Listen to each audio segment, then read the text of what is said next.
Assalamualaikum warahmatullahi wabarakatuh.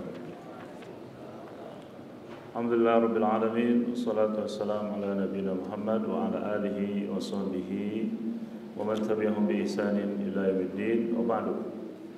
Ikhwah sekalian, kita lanjutkan pembacaan kitab Riyadhus Shalihin. Masih dalam bab 26 tentang haramnya berbuat zalim dan kewajiban kita untuk segera mengembalikan apa yang menjadi hak yang lain. Hadis yang akan kita bacakan sekarang nomor 13 dari bab dan 220 dari kitab Riyadhus Shalihin. Kita bacakan hadisnya, bismillah. Sudah siap semuanya? Baik. Qala al-mu'allif rahimahullah wa an Adi Ibn Amirah Al-Kindi radhiyallahu anhu. Hadis ini diriwayatkan dari seorang sahabat yang bernama Adi Ibn Amirah. Qala sami'tu Rasulullah sallallahu alaihi wasallam yaqul, aku pernah mendengar Rasulullah berkata, Rasulullah ini bersabda, man ista'malnahu minkum ala amalin, barang siapa yang kami tugaskan dari kalian untuk suatu tugas atau suatu pekerjaan, fakatamana mikhyatan fama fawqahu, lalu ia menyembunyikan sebatang jarum, fama fawqahu, atau yang lebih besar dari jarum atau yang lebih kecil. Fama fawqahu bisa maknanya fama dunahu atau fama a'lahu. Seperti dalam firman Allah, Inna Allah la yastahi an yadriba mathalan ma ba'udatan fama fawqaha. Fama fawqaha itu bisa yang lebih besar dari nyamuk atau lebih kecil dari nyamuk. Begitupun di sini, seorang yang memberikan tugas atau pekerjaan, kemudian dia menyembunyikan, dicontohkannya walaupun sebatang jarum yang tidak dia tunaikan, yang tidak dia berikan kepada yang seharusnya disampaikan, atau lebih kecil atau lebih besar dari jarum, kana ghululan ghululan yati bihi yaumal qiyamah, maka itu termasuk ghulul. Ghulul itu arti sederhananya kecurangan atau khianat, yang makna asalnya ini adalah orang yang mengambil harta rampasan perang sebelum dibagikan kepada yang berhak mendapatkannya, kemudian dia lalu mengambil dulu. Nah, ini sebutnya ghulul. Kemudian dimutlakan kepada setiap pengkhianatan ataupun setiap kecurangan yang dilakukan. Ya, sebagaimana dalam surah Al-Imran, wa ma kana linabiyyin ayyaghul wa may yaghlul ya'ti bima ghalla bihi yaumal qiyamah. Ya, barang siapa yang berbuat curang, maka dia akan datang bersama yang barang yang dia ambil atau apapun itu. Kalau kambingnya dipikul, kalau kerbaunya dipikul, dan lain sebagainya. Ya, itu zaman dulu. Kalau sekarang pesawat atau mobil dipanggul, ya, ataupun apa itu.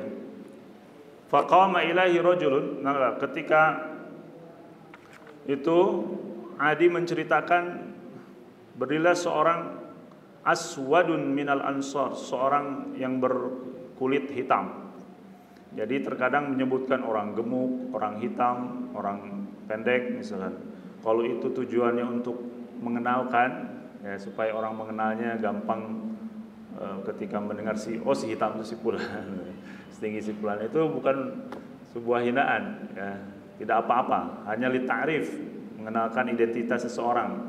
Ketika ditanya, kamu kenal si ini gak? Oh, siapa ya? Itu yang kulitnya hitam. Oh, si itu, ya, kan kita kenal. Itu namanya untuk identitas diri.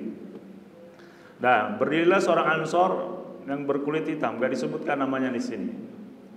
ka'anni anzuru ilaihi. Ini Adi ini menceritakan seakan-akan aku melihatnya, saking ingin menegaskan bahwa cerita itu masih terbayang-bayang di benaknya Adi. Seakan-akan aku masih melihatnya ketika dia berdiri. Faqala ya Rasulullah.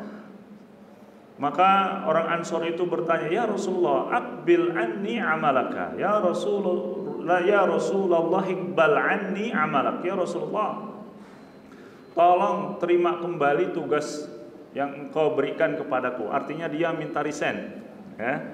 Resign dari pekerjaannya, resign dari tugasnya.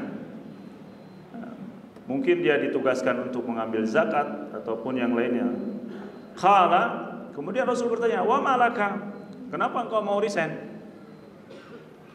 Qala sami'tuka taqulu kadza wa kadza. Aku pernah mendengar bahwa engkau mengatakan demikian. Yang tadi itu hadis barang siapa yang berlaku curang atau khianat. Qala wa ana aquluhu al-an. Rasulullah mempertegas lagi, ya, dan aku katakan sekali lagi, man ista'malnahu ala amalin.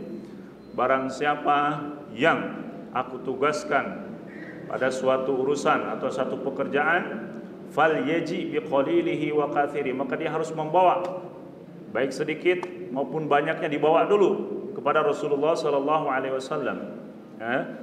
Fama utiya minhu akhadha. Nanti kalau sudah datang ke Rasulullah, maka Rasulullah, ini untukmu, maka itu bisa diambil. Wa ma nuhiya, dan apa yang dilarang maka jangan diambil. Rawahu Muslim, hadis riwayat Muslim. Ini hadis gak usah diterangkan kan, jelas sekali, ya. Jadi itu adalah amalan curang. Hanya saya ingin mendapatkan, kalau misalkan 1.000.000 menjadi 900, itu semuanya sudah pada tahu. Tapi yang sering luput itu yang sering pesantren, misalkan pesantren Al-Maktub contoh, melarang guru ataupun pegawai untuk menerima apa? Menerima hadiah. Ini aneh sekali kan, kalau yang belum tahu, aneh sekali. Bukannya Rasulullah mengatakan tahabu, saling memberikan hadiahlah, maka kalian akan saling mencintai. Tapi Rasulullah pernah mengatakan juga, hadiatul ummal ghulul. Yang termasuk gulul juga, curang juga, ternyata adalah hadiah yang diberikan kepada pekerja. Rasulullah mengatakan gulul. Ada seorang sahabat datang bernama Abdullah kepada Rasulullah, Rasulullah, ini harta zakat yang diberikan untukmu, sedekah yang diberikan untukmu, sementara ini adalah untukku. Karena orang itu mengatakan ini sebagai sedekah, ini adalah hadiah untukmu yang kerja sebagai pengambil zakat.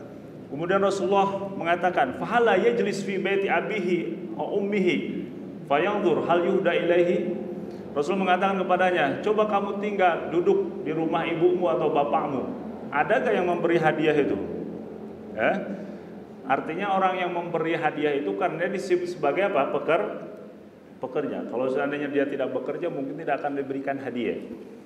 Oleh karena itu Rasulullah mengatakan hadiah itu ghulul. Kenapa? Karena banyak mafsadah, ya. Akan ada kecenderungan. Ya, kalau misalkan saya contohkan, ada seorang yang misalkan dikasih hadiah, ya, oleh seseorang, maka perhatian dia terhadap orang tersebut, kalau misalkan anaknya di bawah kita perhatiannya akan lebih nih sama dia. Kemudian akan memotivasi orang-orang lain, misalkan anaknya, Bu, itu Ustaz ini perhatiannya sama si fulan yang beda nih, kasih hadiah dong yang lebih besar lagi, kalau bisa kunci mobil. Biar perhatiannya lebih besar. Nah itu yang akan membuat Islam itu pintu riswa, pintu apa riswa itu bahasa kitanya? Yang semacam itu yang membuat muamalah tidak baik ditutup serapat-rapatnya. Maka itu, jadi ini yang kita tutup sehingga tidak terjadi. Jadi celah sedikit pun di dalam Islam yang menjurus kepada hal-hal yang tidak baik, hal-hal yang akan menimbulkan kezaliman, maka ditutup rapat. Mudah-mudahan bermanfaat bagi kita semuanya. Subhanakallahumma bihamdik, asyhadu an la ilaha illa anta, astaghfiruka wa atubu ilaik. Assalamualaikum warahmatullahi wabarakatuh.